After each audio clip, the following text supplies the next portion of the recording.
ঐতিহাসিক বদর দিবস। এই দিবসে যারা শহীদ হয়েছিল, আমি সেই সকল সাহাবীদের কথা স্মরণ করছি। আমাদের এই বদর দিবস আমাদেরকে প্রেরণা জাগায়।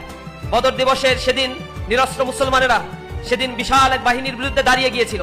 তারা জীবন দিয়েছিল ইসলামের জন্য, তারা রক্ত দিয়েছিল। আল্লাহ রাব্বুল আলামিন সেই রক্তের বদৌলতে ইসলামকে বিজয়ী শক্তি হিসেবে আমাদের সামনে উড্ডীন করেছেন। বদরের শহীদদের কথা আমরা স্মরণ করছি। সেখানে সাহাবায়ে কেরামের কাছে অস্ত্র ছিল না, কিন্তু তাদের কাছে অনেক বড় মনোবল ছিল। তারা বলেছিল যে আমরা জিহাদের জন্য প্রস্তুত আছি, আমরা ততক্ষণ পর্যন্ত জিহাদ করব মা দামাত আইনুম মিন্না, যতক্ষণ পর্যন্ত আমাদের দু চোখের পাতা নড়ে। ইন্নাহু লা নাকুলু কামা ক্বালা বানু ইসরাঈল লিল মূসা আলাইহিস সালাতু ওয়াস সালাম ইযহাব আনতা ওয়া রাব্বুকা ফাকাতিলা ইন্না হাহুনা কাঈদুন। তারা বলেছিল তুমি আর তোমার মূসা গিয়ে, তুমি আর তোমার রব গিয়ে যুদ্ধ করো, আমরা এখানে অবস্থান করব।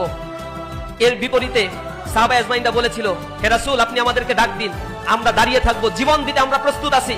এক ফোঁটা রক্ত থাকতে চোখের পাতা নড়া অবস্থায় আমরা বাতিলের কাছে মাথা নত করব না।